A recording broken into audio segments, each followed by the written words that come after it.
A mensagem de hoje, ela faz parte de uma campanha devocional. Uma campanha chamada O Caminho, em que diariamente estamos lendo os evangelhos. Estamos compartilhando capítulo por capítulo, para que possamos ter uma experiência de imersão na vida de Jesus. Quantos estão participando desse devocional diário? Levanta a mão mais alto. Temos alguns irmãos participando. E eu queria encorajar você. Participe. Muitas vezes nós estamos na fé, nós estamos na comunhão dos irmãos, mas a nossa mentalidade significa pensamento coletivo. O nosso pensamento, a nossa mentalidade ainda tem muito a ver com uma mentalidade faraônica, uma mentalidade egípcia. Por quê? Lembra quando Moisés foi enviado por Deus ao faraó e diz: deixa o meu povo ir ao deserto para buscar a minha presença. Para o faraó, espiritualidade, buscar a presença de Deus, vida devocional, é perda de tempo, é desperdício. Por quê? Porque dentro da mentalidade capitalista, materialista, faraônica e egípcia, babilônica, tempo é dinheiro. Só que para nós, tempo é vida. Porque dinheiro você recupera, tempo, vida não. Estamos juntos? Então é muito importante investir na sua vida devocional. Deus estava chamando um povo para voltar a buscar a presença de Deus e não mais viverem oprimidos dentro de um sistema faraônico, materialista, opressor, que não respeita a vocação, que não respeita o chamado de Deus na vida de ninguém. Então nós diariamente estamos incentivando os irmãos a terem o seu tempo devocional. Eu sei que todos nós aqui queremos orar. Queremos ter um tempo devocional, porém, nós não oramos o quanto queremos, nós oramos o quanto planejamos orar. Essa semana nós fizemos a leitura devocional de um capítulo de Lucas, em que Jesus vai orar no Monte das Oliveiras como de costume. Por que como de costume? Porque era um lugar que ele orava continuamente. Então ele orava nas madrugadas, não apenas no final do dia, mas antes de começar um dia. E eu queria incentivar você a fazer esse exercício, a fazer prova disso durante essa semana. Antes de tudo, Paulo dá um conselho ao seu discípulo Timóteo: antes de tudo, faça a prática de súplicas, orações, intercessões e ações de graça. De manhãzinha, antes de começar a agitação da casa, a agitação do dia, para ouvir o Senhor, para compartilhar do seu coração com o Senhor. E você vai começar a perceber a sua mente se organizando. O Senhor pode compartilhar com você coisas que vão fazer com que o seu dia sejam mais produtivos. Você vai ter um dia mais sensível às pessoas, à voz do Espírito Santo dentro de você. E no final, você vai perceber que você vai terminar o dia mais inteiro, com mais energia, menos desgastado, menos cansado. Sabe por quê? Porque você fez menos força natural e deixou o poder de Deus mover mais você. Aleluia.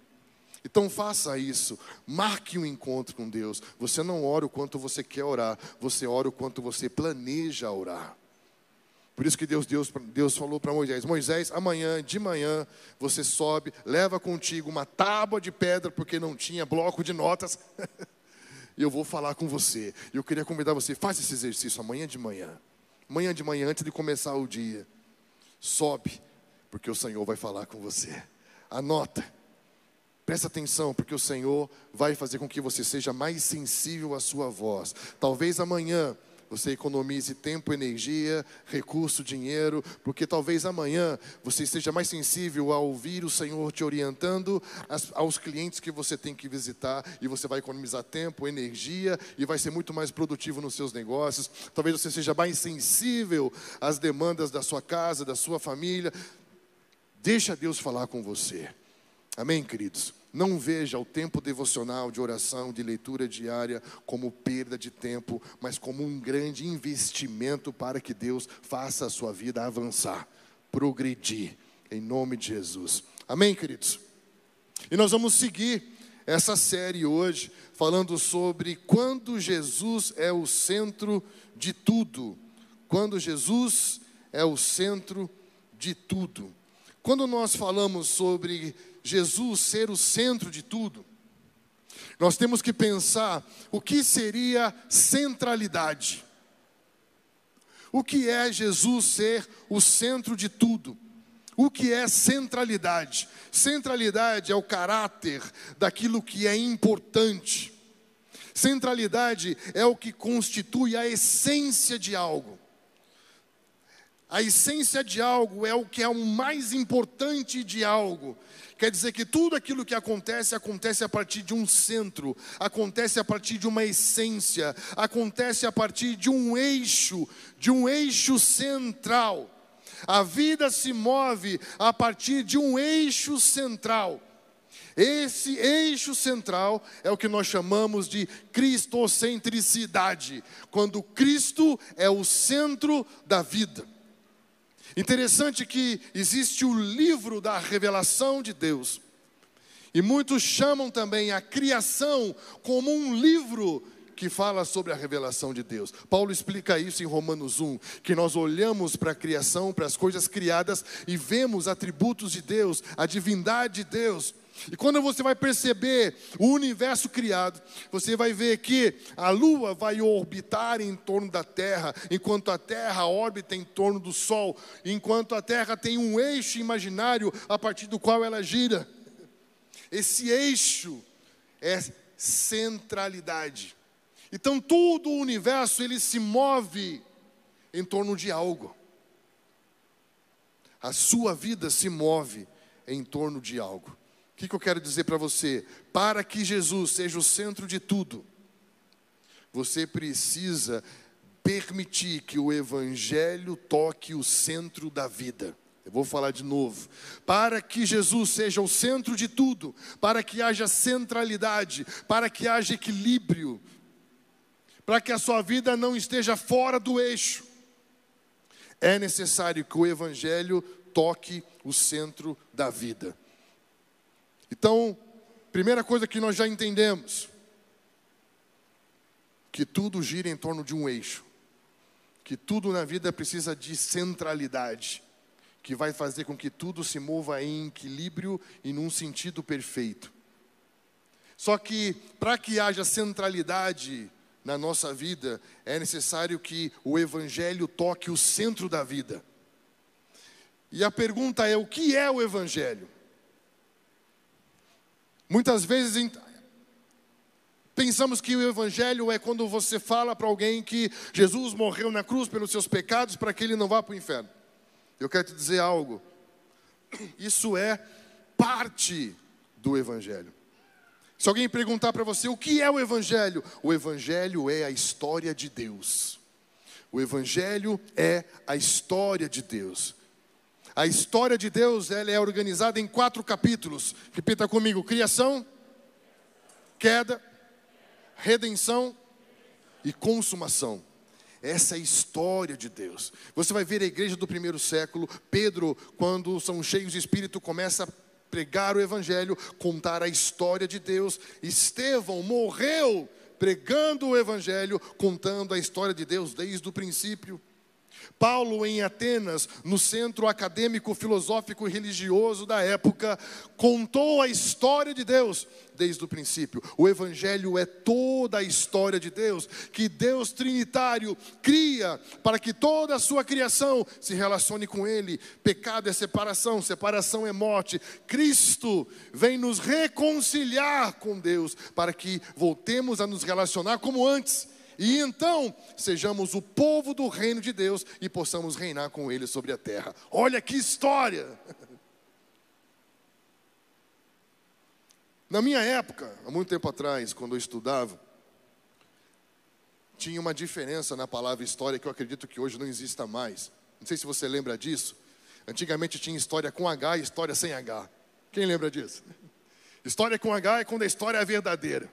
História sem H, quando é um conto de fadas, ou quando é um mito, ou como uma alegoria. E eu quero te dizer algo, querido. existe um mundo de gente esperando alguém contar a história com H. A história com H é a história de Deus. O Evangelho é poder de Deus para salvar o perdido. Sabe por quê? Porque vai resgatar o homem da sua própria história para entrar na história de Deus. Todos nós aqui temos uma história, mas a história de Noé é apenas uma história dentro da grande história. A história de Moisés é a história de um homem dentro da grande história, porque a grande história é a história de Deus, e a história de Deus é sobre Jesus. Aleluia. Por isso que eu acho lindo que Jesus, ele não procura uma mulher samaritana apenas para melhorar a história dela. Ela fala assim: me dá de beber dessa água, porque se eu não for ter mais sede, aí eu não preciso mais vir aqui buscar água debaixo desse sol, e aí a minha história vai ser melhor. Ele fala: não, você não entendeu. Eu não vim melhorar a sua história, eu vim salvar você da sua história.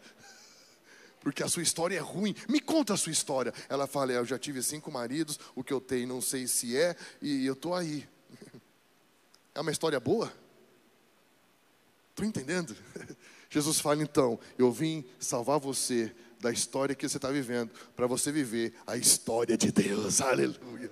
Ela deixa o cântaro dela e vai para uma cidade contar a história de Deus. E ela entrou para a história por viver a história de Deus. Estava falando ontem com os jovens que eu acho lindo quando homens entendem como viver os seus dias em Deus e como Deus vai nomear tempos da história com nomes de homens. Já percebeu isso? Então existe uma época da história em que Deus viu um homem sendo tão fiel ao chamado de Deus para a sua vida, ele vai dizer: nos dias de Noé. Ou seja, um homem que marcou o seu tempo por ser um homem que dedicou a sua vida a Deus. Um homem dedicou a sua vida a Deus, Deus dedicou um tempo ao nome desse homem. Para esse tempo da história é lembrado pelo nome de um homem. Já pensou nisso? E você entender que quando você entra na história de Deus, você pode marcar um tempo. E alguém dizer: uau, você lembra de Sorocaba nos dias do Roberto? Eu vivi em Sorocaba nos dias em que o Roberto virou a cidade de cabeça para baixo. Já pensou?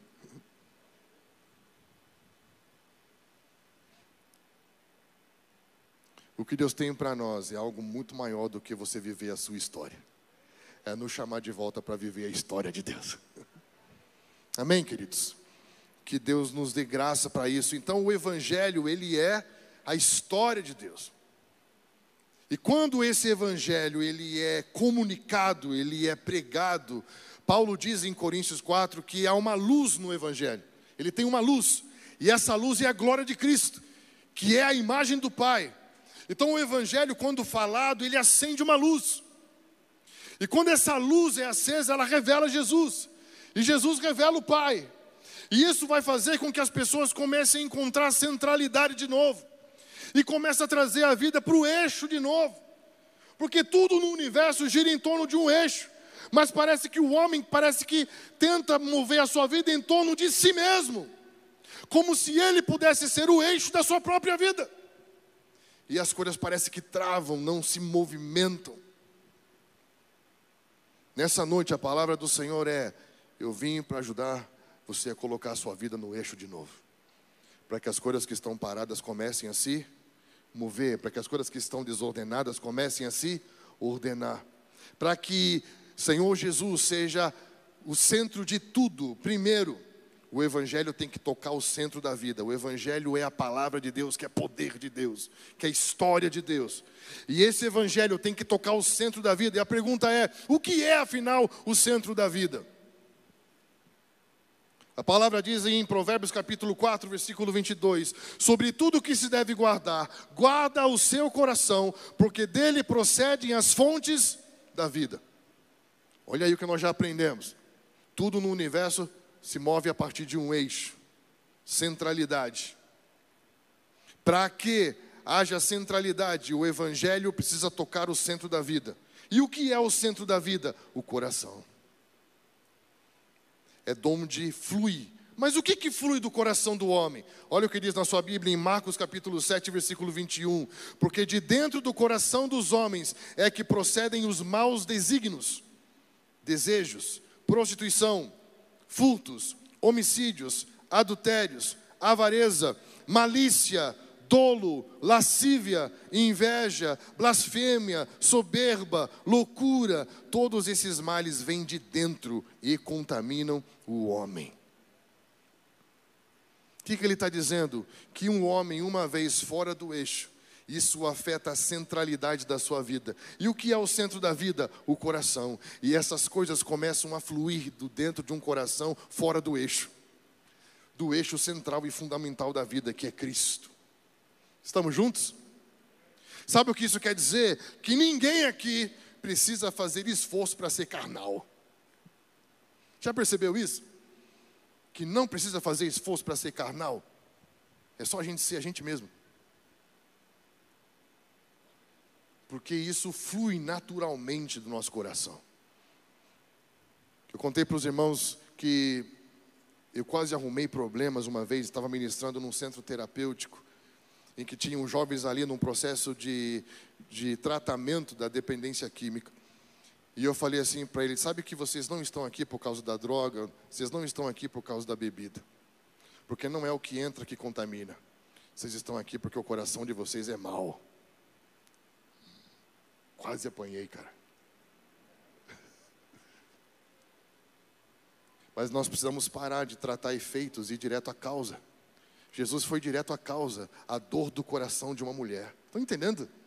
E direto à causa. A causa, porque aí você fica 6 meses em abstinência e depois você libera a pessoa para ir voltar para a sua rotina de vida, e aí você vê uma reincidência de volta. Então, queridos, o coração é o centro da vida. É de onde procedem os seus pensamentos, seus desejos, suas vontades. Agora, se isso sai do eixo, se isso perde centralidade e equilíbrio cristocêntrico, você se torna alguém egocêntrico. E um coração egocêntrico, ele é egoísta. E em nome do egoísmo, ele começa a ter pensamentos, desejos, vontades, escolhas que não são benéficas nem a ele mesmo e nem ao próximo, nem ao seu destino e nem ao seu propósito. Ele perde equilíbrio, perde centralidade. As coisas começam a ficar descontroladas. Tem alguém aí? Então, o que é importante nós entendermos nessa manhã, que quando Jesus é o centro de tudo em sua vida, a primeira coisa que vai acontecer, você recebe o perdão de pecados. Quando o Evangelho é comunicado, quando você conta a história de Deus, a luz acende, você consegue ver como não via antes. Por quê? Porque nós temos uma experiência de iluminação.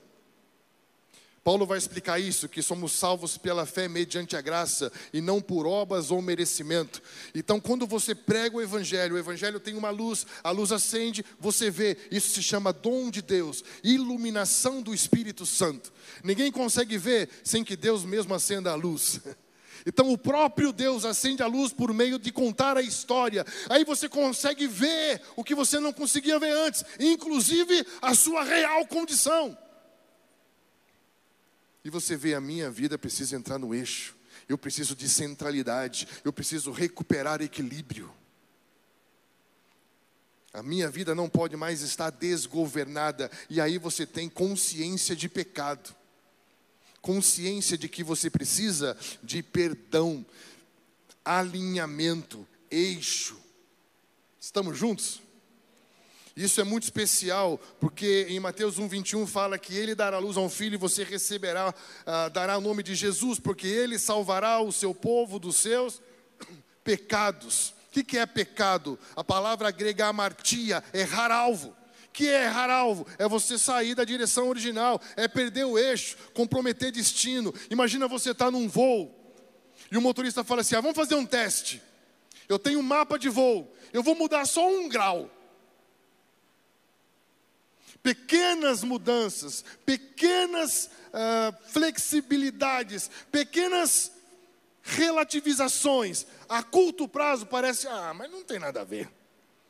Mas isso a longo prazo compromete destino. Existem caminhos que para o homem no momento parece direito, mas o seu fim... Eu vou mudar só um pouquinho aqui agora. Eu vou tirar do eixo só um pouquinho aqui agora. Eu vou fazer o que eu quero. A curto prazo parece que não está acontecendo nada. Mas no final da caminhada isso pode te trazer algumas surpresas. Estamos juntos? Nós precisamos manter a vida nessa centralidade de Cristo. E essa centralidade de Cristo vai nos colocar num eixo fundamental. E a nossa vida vai começar a se mover em torno dele. Eu amo quando Atos fala que nele existimos e nele nos movemos. Nele existimos e a partir dele nos movemos. Estamos juntos? Colossenses capítulo 1 fala que nele todas as coisas nos céus e na terra foram criadas. E por meio da cruz, todas as coisas nos céus e na terra se reconciliaram. Encontraram de novo o seu ponto central, o seu ponto de equilíbrio. Colossenses 1, do versículo 13 ao 23 vai falar sobre isso. Por meio de Cristo, na cruz, todas as coisas se reconciliaram. Por meio do pecado elas se separaram, se afastaram, saíram do eixo. Se descarrilharam. Por meio da cruz, elas voltam a encontrar de novo o eixo, voltam para o seu lugar de centralidade, e as coisas assim voltam a funcionar. Tem alguém aí? O que fazer de forma prática quando a palavra traz luz, clareza das coisas que estão fora do eixo? Primeiro, precisamos pedir perdão a Deus. Confessar os nossos erros a Deus, confessar nossos pecados a Deus, para que sejamos perdoados. João vai dizer que nós não vivemos na prática do pecado, porque nascemos de novo. Isso é sensacional, né? Porque quando o evangelho é pregado, a luz acende, pelo Espírito vemos, logo cremos. A fé é um dom de Deus. Eu tenho fé porque o próprio Deus me deu condição de crer. Estão entendendo? E a fé vai fazer com que eu me arrependa de onde eu estava e me volte para Deus pela fé. Aí acontece um milagre chamado novo nascimento. Regeneração, em que nós recebemos um novo coração. E esse novo coração tem centralidade. Esse novo coração, ele vai girar em torno de um eixo chamado Cristo. E vai experimentar todos os dias a sua boa, perfeita e agradável vontade. Quantos querem isso? Aleluia. E o que acontece? Quando pecamos, quando erramos, nós estamos desalinhando a nossa vida com esse eixo. E aí nós pedimos perdão pelos nossos pecados e somos perdoados. O pecado já não é uma prática, o pecado é um acidente. Estão entendendo? É um acidente de percurso que precisa ser corrigido, alinhado. Não há uma prática de pecado. Por isso que nós reconhecemos pecado. Só quem tem o Espírito Santo reconhece pecado como um pecado. E dizer, não, isso não está certo, isso não está alinhado com o nosso padrão, Jesus Cristo. Com a centralidade de Jesus. E nós pedimos perdão por isso, somos reposicionados em Jesus. Então nós compartilhamos com Deus.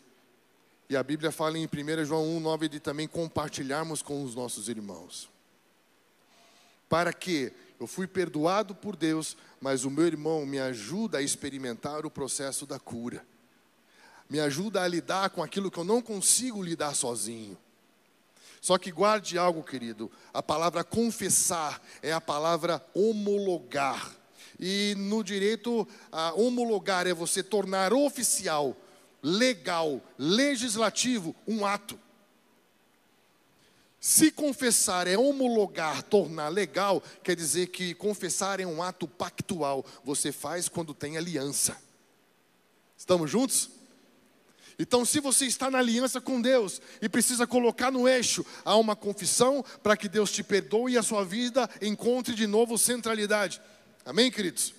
Se você na sua noite entender, não, minha vida está fora do eixo, eu nunca confessei Jesus como meu Salvador, como meu Senhor, então eu vou fazer isso hoje. Então há um perdão de pecados para a salvação e a experiência de um novo nascimento. E esse novo coração encontra centralidade, eixo, equilíbrio. Estamos juntos?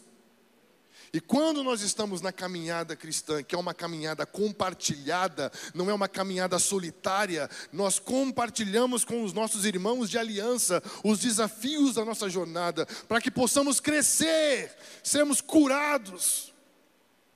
Estamos juntos? Então o ato de confessar é um ato que deve ser feito dentro de uma relação de aliança. Meu irmão, eu tenho uma aliança com você. E eu quero confessar algo para que nós possamos dividir essa carga e esse peso durante a nossa jornada. Amém, querido? Quando alguém confessar algo para você, entenda que isso é um ato de aliança, isso é sério. Tem que ser tratado com temor. Efésios 5 fala, sujeitai-vos uns aos outros no temor de Cristo. Quando alguém sujeita o coração dele a você, é Cristo! E isso é muito sério. Um ambiente em que as pessoas se sentem seguras para compartilhar a vida. Uau! Para chorar com os que choram, para se alegrar com os que se alegram. Nós precisamos construir esse ambiente, não só aqui, mas nos nossos grupos familiares, encontrar esse lugar em que nós abrimos os nossos corações, em que nós somos restaurados, edificados. Quantos creem nisso? Quantos creem nisso? Amém, queridos? O segundo ponto, quando Deus é o centro da vida, você recebe filiação espiritual. Filiação espiritual. João capítulo 1, versículo 12. Vai dizer, contudo, os que receberam. Quem são os que receberam? Aqueles que creram no seu nome. Qual é o seu nome? Você sabia que o Evangelho, a história de Deus está contada no nome do Filho dele? Porque na cultura judaico-cristã, o nome fala de caráter e propósito. Jesus Cristo, Yeshua HaMashiach, Jesus, Deus é salvação. Messias, Mashia, o ungido de Deus, ou seja, ele está dizendo que ele veio para nos salvar e se tornar Senhor, para que reine sobre a terra com o seu povo. Primeiro nome, Jesus, fala que Deus é a nossa salvação. Segundo, o Messias fala que Deus nos deu um Senhor. Aleluia. Não é lindo? Aqueles que creram no seu nome, ou seja, creram no que o seu nome significa. E o receberam. A estes Deus deu poder, direito de serem feitos filhos de Deus. Que não nasceram de descendência natural, não nasceram da vontade da carne, não nasceram da vontade do homem, mas nasceram da vontade de Deus. Olha que lindo isso, queridos. Preste atenção.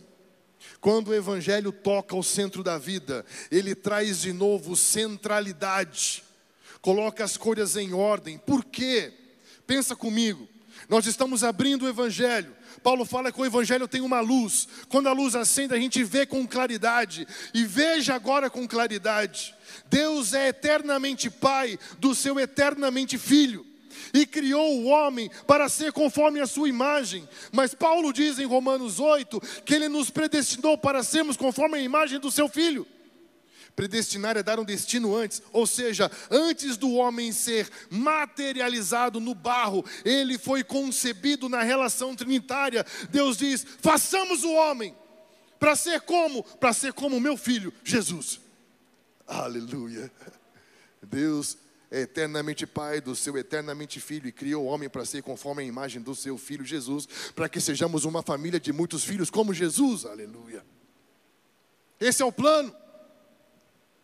O plano de Deus nunca foi ser salvador do homem. Por quê? Pensa comigo. Se o plano de Deus é ser salvador do homem, o homem tem que pecar. E para o homem pecar, ele precisa do diabo. Olha que loucura. Aí sabe o que vão dizer para você?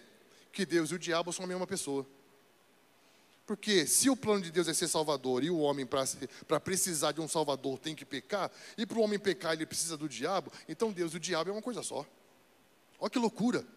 Não faz sentido. A salvação é o meio e não o fim. Um meio para quê? Para nos trazer de volta para o eixo. Qual é o eixo? De ser filho de Deus, aleluia. Por isso que entra um princípio maravilhoso da adoção. A minha esposa trabalha com adoção. E o que é adoção? Toda criança tem direito constitucional de pertencimento à família. Só que, se há uma ação transgressora, uma quebra de um princípio legal, essa criança, por motivo de segurança, ela é destituída. Estamos juntos? Temporariamente destituída do seu direito. Até que se restitua o direito de pertencer de novo. Então, Deus criou o homem para que esse homem fosse um homem em família, filho de Deus, a imagem do seu filho. Porque Colossenses 1 fala que o filho é a imagem do Deus invisível. Se fomos feitos à imagem de Deus, a imagem do filho. Estamos juntos? O pecado faz com que o homem se deforme.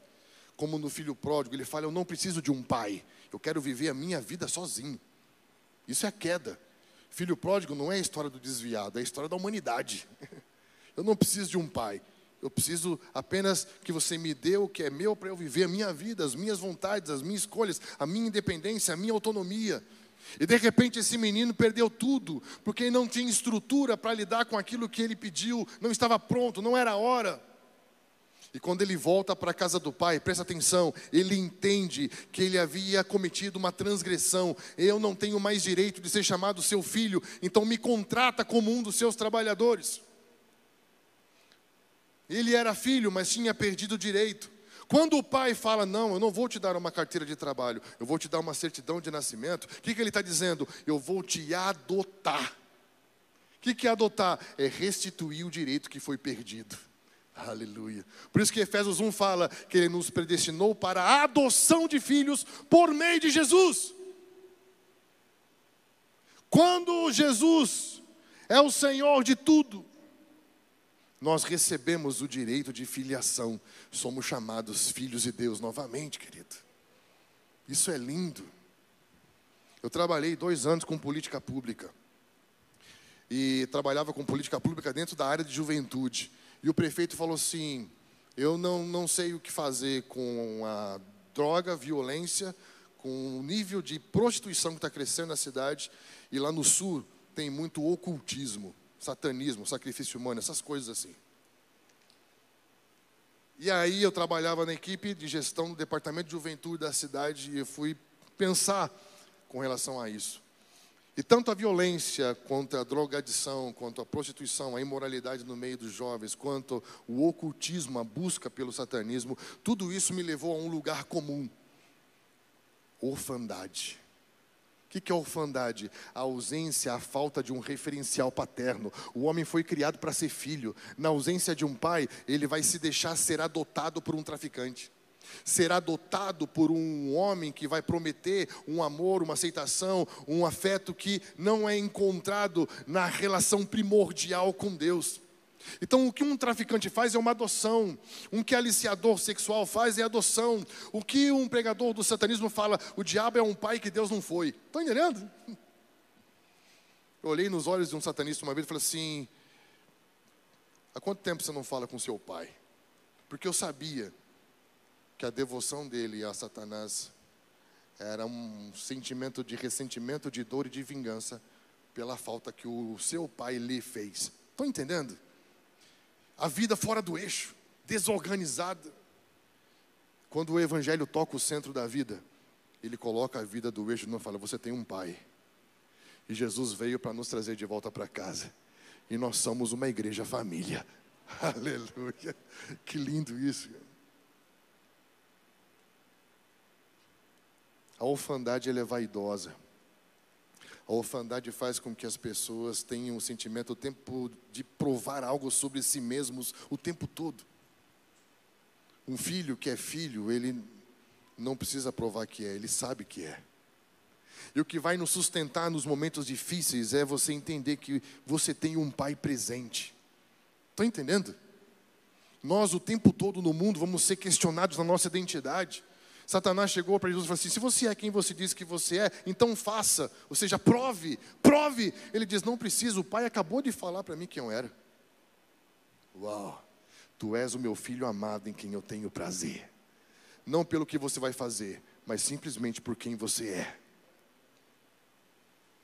Olha como essa filiação espiritual é poderosa. E Jesus diz: eu sou o caminho, a verdade e a vida, e ninguém vem ao Pai, ninguém volta para o eixo, ninguém volta para esse lugar de equilíbrio, de propósito original, se não for por mim. Para que Jesus seja o centro de tudo, o Evangelho precisa tocar o centro da vida, porque quando o Evangelho toca o centro da vida, um milagre acontece, um novo coração, um novo espírito, uma nova vida, a partir de um novo princípio. Isso faz sentido para você? Quando Jesus é o centro de tudo na vida, você descobre a alegria plena. Eu quero que você entenda algo. Quando nós voltamos a pensar a partir do Evangelho, você vai perceber que Deus tem um plano e um propósito original, que vai começar a se movimentar a partir dessa centralidade cristocêntrica, desse eixo cristocêntrico. E você vai perceber que existe algo que só Deus pode dar, algo que você só encontra em Deus, e existe algo que o homem criou, deu o nome que Deus deu, mas não é como o que você experimenta em Deus. Ou seja, existe algo que você só consegue encontrar em Deus por meio de Jesus. E existem coisas que o homem cria para simular o que você vai experimentar em Deus. Mas dizer, você pode ter sem precisar de Deus. Estão entendendo? A queda foi quando Deus disse para o homem: você pode criar um mundo para você que Deus não precisa estar nele. A queda não é quando você tira Deus do lugar de Deus, mas quando você cria para você um lugar que não precise de Deus. E aí nós vamos vivendo coisas que são genéricas, que são falsificadas, que não são originais. Estávamos conversando sobre isso essa semana. E aqui fala de uma alegria. Existe uma alegria que você vai encontrar só em Deus, porque ela é de dentro para fora. Ela independe das circunstâncias, dos meios, dos bens, das coisas. Porque acontece a partir do centro da vida. Acontece a partir do novo coração. Ela não depende daquilo que acontece fora de você, mas ela toca o que está fora de você a partir do que nasce de dentro de você. É uma alegria espiritual. Paulo diz, escrevendo aos Romanos: o reino de Deus não é comida, não é bebida, não é coisas, não é o quanto você tem, não é o quanto você conquista, mas o reino de Deus é paz, justiça e alegria no Espírito. É uma vibração, é uma energia, é uma vida pulsante dentro de você. Tem alguém aí? Jesus diz em João 16, 24: até agora vocês não pediram nada em meu nome, peçam e receberão, para que a alegria de vocês seja completa. Existem vários textos que vão falar sobre isso. Uma alegria que é de dentro para fora, espiritual e completa. Não é uma alegria que depende de aditivos, que depende das circunstâncias. A mesma coisa com relação ao próximo ponto. Quando Deus é o Senhor de tudo em sua vida, você desfruta de paz interior. Deixo-vos a paz, a minha paz vos dou. Não dou como o mundo Não se perturbem em seus corações, nem tenham medo. Olha que lindo isso. Quando Jesus, ele é o centro de tudo, é porque o Evangelho tocou o centro da vida. E aí nós encontramos centralidade e equilíbrio de dentro para fora. E encontramos paz. Paz interior. Preencha ali o seu esboço com paz interior. Ele diz, não como o mundo a dá. Então existem duas. Existe a verdadeira e existe a genérica. Eu ouvi uma história de um homem que trabalhava dentro de uma instituição financeira. E eles estavam tendo muito prejuízo com notas falsas. Estão comigo? E aí enviaram esse colaborador para fazer um curso na América e para tentar resolver esse problema. E aí ele voltou depois do seu curso e perguntaram para ele assim: ei, como que é uma nota falsa? Ele falou: não sei. Mas como assim? Você foi fazer um curso para resolver o problema com as notas falsas? Ele fala assim: não, eu aprendi como identificar a verdadeira. Quando a falsa passa, eu já sei que não é. Estão entendendo? É isso. Existe uma paz que é a verdadeira, que só se encontra quando Cristo é o centro, quando a vida entra no eixo. Parece que você entra nesse lugar de paz. Uau! Eu ouvi um pensador dizer algo muito interessante. Ele diz: se você diz que você tem uma paz, e você está no trânsito, alguém te fecha, e você perde a paz, você não tem paz. Como assim? Porque se eu perco, não é minha. Se Deus deu paz, Ele fala: a minha paz eu dou, a minha, que eu tenho é minha. Independente do que aconteça, nada tira de mim, porque é minha. Porque se eu perco por causa de alguém ou algo, ela não é minha, ela está condicionada a alguém ou algo. Então eu preciso que você se comporte bem, para que você não me tire do eixo. Ou seja, então eu condiciono minha paz a você. Agora, quando eu tenho a paz que o Senhor dá dentro, pode acontecer qualquer coisa fora, que eu não perco a paz. Porque é minha. Não é sua, é minha. Uau! Agora, toda vez que você perder a paz, lembrem disso. Onde está a de Jesus? Porque essa que eu acabei de perder é daquele motorista miserável que me fechou. Se eu perdi a paz, é porque a que eu achava que eu tinha, na verdade é aquela que o mundo me deu. Que depende do outro, que depende do mercado, que depende do gerente do banco, que depende do médico, que depende do diagnóstico. Estão entendendo? Mas Jesus dormia em meio às tempestades. Por quê? Porque ele sabia que ia chegar do outro lado. Que Deus abençoe com paz. A palavra shalom no hebraico significa estabilidade. Estabilidade tem a ver com centralidade.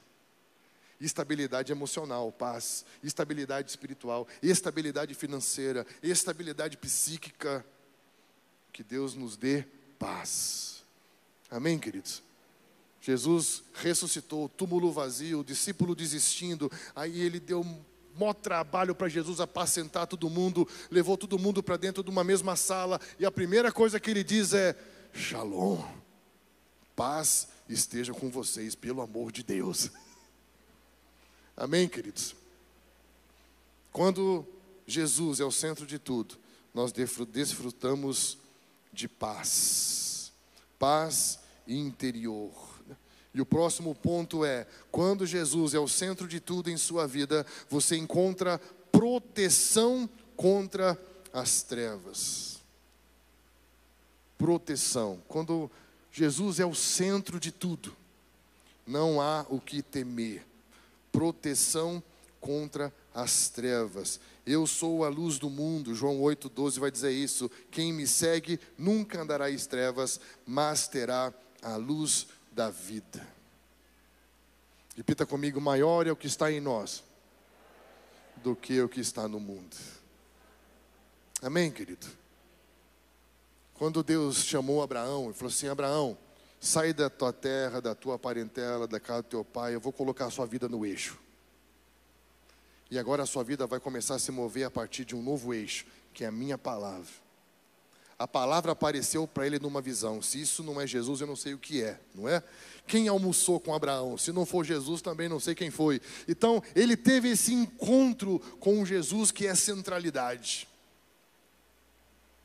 Paulo fala em Romanos que o evangelho foi pregado a Abraão. Então, ele conhecia a história de Deus. Olha que lindo isso, cara. Centralidade. E sabe o que Deus falou para Abraão? Abraão, a partir de agora, eu sou o teu escudo. A gente lê, a gente não para pensar no que está lendo. O que é um escudo? É uma arma ofensiva ou defensiva? Normalmente defensiva, você coloca na frente. Ele fala: Abraão, eu sou o teu. Isso quer dizer que para alguém tocar em Abraão tinha que passar por quem? Já parou a pensar nisso? O nível de proteção e de segurança que ele encontrou dentro da relação de aliança com Deus. Alguém para tocar em Abraão tinha que passar por Deus. Se você tem aliança com o Senhor Jesus e Ele é o centro da vida, nós estamos protegidos pelo mesmo nível de segurança.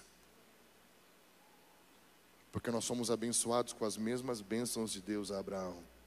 Centralidade vai trazer segurança. Segurança. Estamos juntos? Você não vai mais enfrentar os problemas e as dificuldades da vida confiando na sua força. Você vai confiar no poder da sua aliança. O que fez com que Davi enfrentasse um gigante muito maior do que ele? Ele era incircunciso. Ou seja, Davi olhou: ele não tem aliança, eu tenho. Ele não tem proteção, eu tenho. Então eu tenho medo do quê? Aleluia. Quantos aqui tem uma aliança com o Senhor? Então você tem medo do quê, irmão? Você vem com espadas e lanças: eu vou em nome do Senhor. Em nome do Senhor. Quando Jesus é o centro da vida, você recebe descanso para a sua alma. A palavra é descanso. E o que eu quero dizer com descanso, para que nós possamos partir para o nosso fechamento? A paz tem a ver com o momento presente. Descanso tem a ver com a segurança do momento futuro. Estamos juntos? Porque muitas vezes as pessoas não têm paz no seu momento presente e muito menos com relação ao seu futuro. Então quando Cristo é o centro, nós temos paz no momento presente e descanso com relação ao momento futuro. Descanso com relação ao nosso destino. Descanso com relação ao propósito final das nossas vidas. E quando nós vamos, por último, o último ponto é que quando Jesus é o centro de tudo na vida, você conhece a real prosperidade. João 10,10 fala sobre vida em abundância. Não está falando coisas em abundância, mas vida em abundância. Eu quero que você entenda algo. Quando Jesus é o centro da vida, nós encontramos de novo o eixo e o equilíbrio. Isso vai nos trazer paz, vai nos trazer segurança, vai nos trazer descanso com relação ao futuro, e as coisas vão funcionar. O que é a prosperidade? É quando nós deixamos de ser acumuladores e nos tornamos abençoadores. Quando nós deixamos de ser acumuladores e nos tornamos multiplicadores. A primeira coisa que Deus fez com o homem em Gênesis foi: Deus o abençoou. Abençoar é dar os recursos necessários para que você cumpra a sua missão e o propósito de Deus. Deus abençoou o homem com o quê? Deus abençoou o homem com sementes. Por isso que falou: seja fértil. Quantos aqui tem uma palavra de Deus sobre a sua vida? Levanta a mão. Quantos aqui tem família? Quantos aqui tem uma vocação? Pronto. Você tem todas as sementes necessárias para que seja um multiplicador, abençoador, próspero. Você tem uma semente palavra de Deus, que precisa ser pregada e multiplicada. Você tem semente, família, esperma e útero, casamento, família, que vai multiplicar descendência. Você tem vocação, trabalho, por meio do qual você multiplica recursos. Nós somos abençoados por Deus e temos que aprender a gerir os recursos de Deus a partir da mentalidade do reino de Deus, que é multiplicadora, abençoadora. Ser próspero não tem a ver com quanto temos, mas com quanto multiplicamos. O verbo mais lindo da vida é compartilhar. Jesus olhou para o homem e disse: não é bom que esteja só. Se não é bom que esteja só, o bom da vida é o quê? É ter com quem compartilhar. O bom da vida é ter com quem dividi-la. Amém, queridos? A palavra de Deus para nós como igreja é: abençoe todas as famílias da terra. Sejamos uma comunidade abençoadora, multiplicadora. Que nós não venhamos viver crescimento monumental, mas que possamos viver expansão global. Torre de Babel, crescimento monumental, um monumento em homenagem ao homem. Abraão, expandir, expansão global, para que a partir das famílias, muitas outras famílias possam ser abençoadas em toda a terra. Quantos creem nisso? Eu queria convidar você a ficar de pé, nós vamos orar.